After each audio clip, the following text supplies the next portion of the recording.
یہ قرآن ایک بابرکت کتاب ہے جسے ہم نے آپ صلی اللہ علیہ وسلم پر نازل کیا تاکہ لوگ اس پہ غور اور فکر کریں اور تاکہ اہل فہم اس سے نصیحت حاصل کریں۔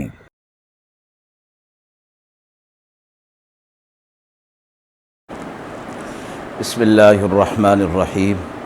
السلام علیکم ورحمۃ اللہ وبرکاتہ۔ ناظرین کرام، درس قرآن مجید کے آج کے اس پروگرام میں ہم سورہ زمر کی آیت نمبر 1 تا آیت نمبر 6 کا ترجمہ اور تفسیر بیان کریں گے اور آخر میں پوچھے گئے سوال کا جواب ہوگا۔ اعوذ باللہ من الشیطان الرجیم، بسم اللہ الرحمن الرحیم۔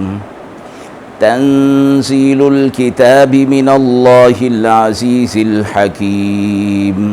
انا انزلنا الیک الکتاب بالحق فاعبد اللہ مخلصا له الدین۔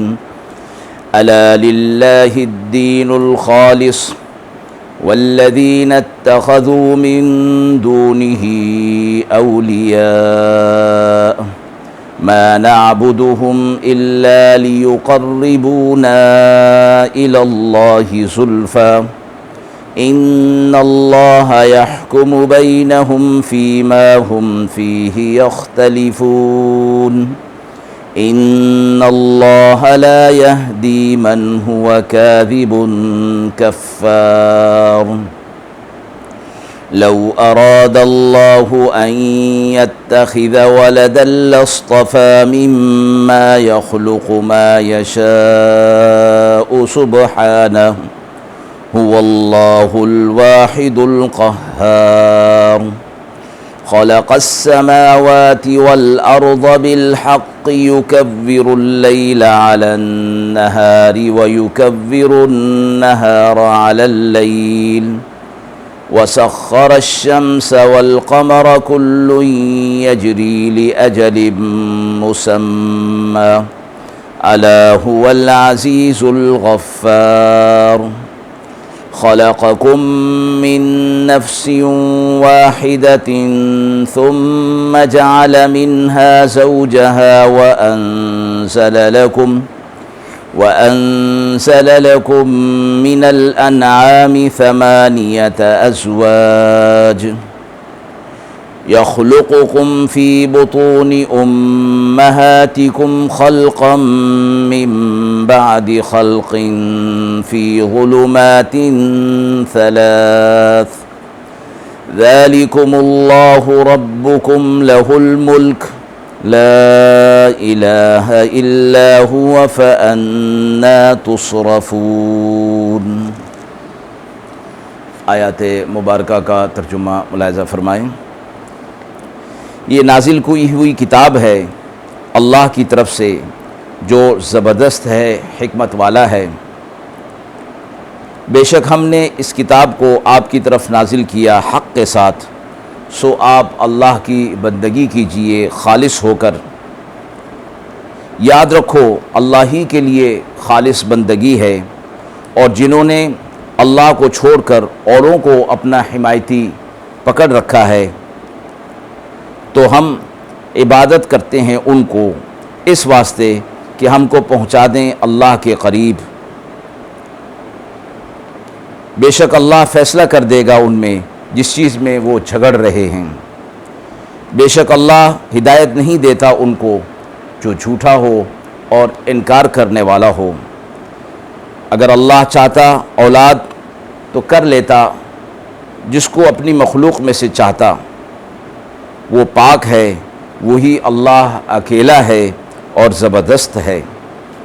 آسمان اور زمین کو اس نے حق کے ساتھ بنایا، لپیٹتا ہے رات کو دن پر اور لپیٹتا ہے دن کو رات پر، اور کام میں لگا دیا سورج اور چاند کو، ہر ایک اپنی مقرر کی ہوئی راہ پر چلتا ہے۔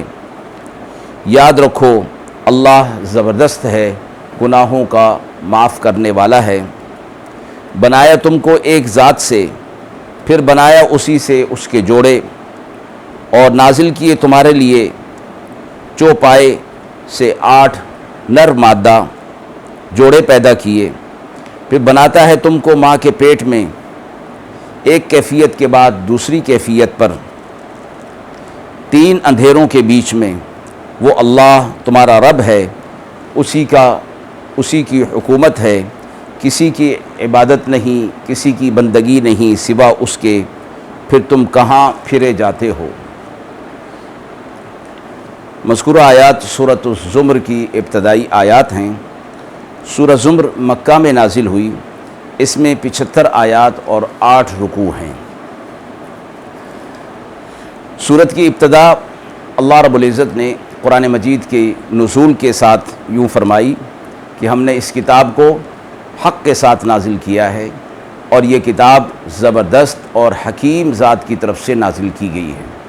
مراد یہ کہ اس میں جو احکامات دیے گئے ہیں وہ سارے کے سارے حکمت پر مبنی ہیں اور حق پر مبنی ہیں۔ آپ صلی اللہ علیہ وسلم کو خطاب کرتے ہوئے فرمایا گیا کہ جب یہ کتاب حق کے ساتھ آپ کی طرف آ گئی، نازل ہو گئی، تو اب اس قرآن کی تعلیمات کے مطابق آپ کو اللہ رب العزت کی عبادت خالص ہو کر کرنی ہے۔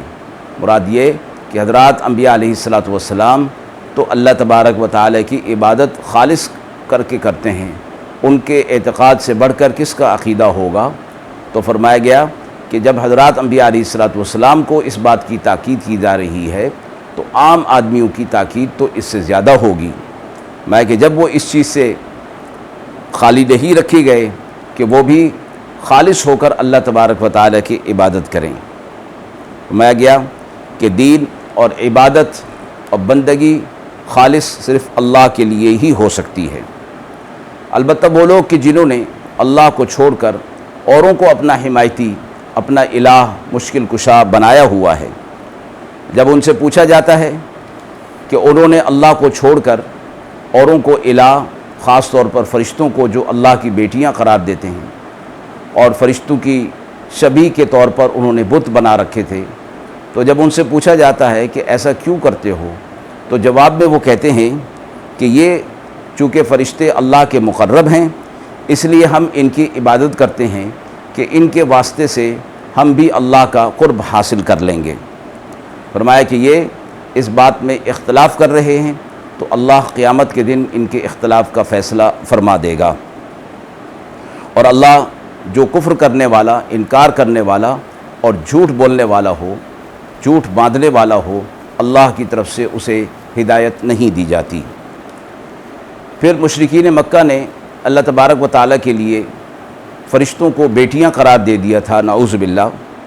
فرمایا گیا اللہ اگر اپنی مخلوقات میں سے اگر چاہتا اپنے لیے اولاد کو کرنا تو جس کو چاہتا وہ کر سکتا تھا، لیکن اولاد کے لیے شرط ہے کہ جو خالق ہے وہ اسی کی جنس سے ہونی چاہیے۔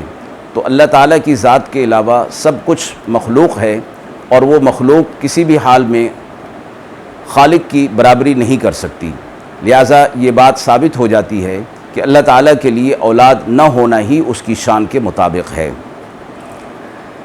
پھر زمین و آسمان سے متعلق فرمایا کہ اللہ رب العزت نے اسے پیدا کیا، دن اور رات کو پیدا کیا، دن کو ختم کرتا ہے رات کو لے آتا ہے، رات کو ختم کرتا ہے دن کو لے آتا ہے۔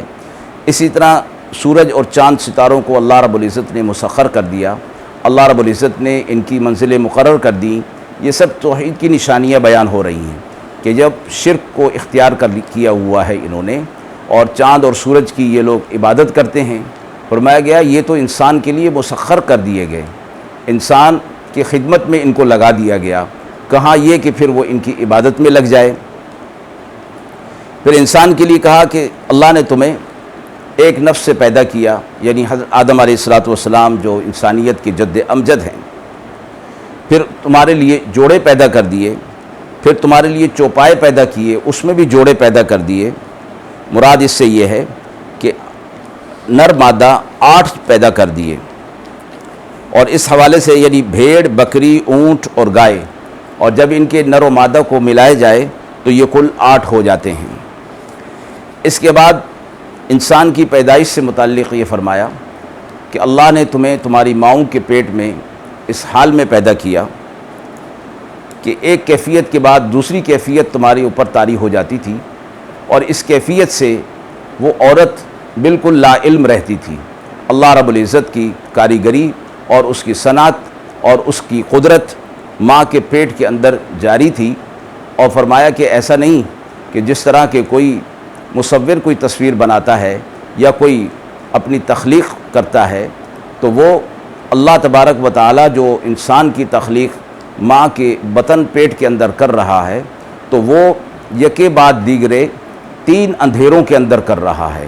تو اللہ رب العزت کی ذات جو مصور ہے وہ انسانوں سے ہٹ کر ایسی جگہ پر وہ اپنی تصویر بنا رہا ہے کہ جہاں 1 نہیں 2 نہیں 3 اندھیرے پائے جاتے ہیں۔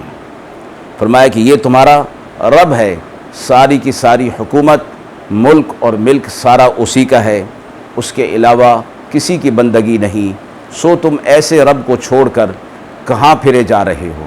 یعنی کفر اور شرک کے اندر مبتلا ہو کر اپنی دنیا اور آخرت دونوں کو برباد کر رہے ہو۔ تمہیں چاہیے کہ اس قسم کی توحید کی نشانیاں جو بیان کی گئی ہیں ان پر غور اور فکر کرو، اور اللہ رب العزت کی وحدانیت کا اقرار کر کے اسلام کو قبول کر لو۔ آیت کے حوالے سے سوال پوچھا گیا ہے کہ اللہ تعالیٰ کے ہاں اعمال کی مقبولیت کا معیار کیا ہے؟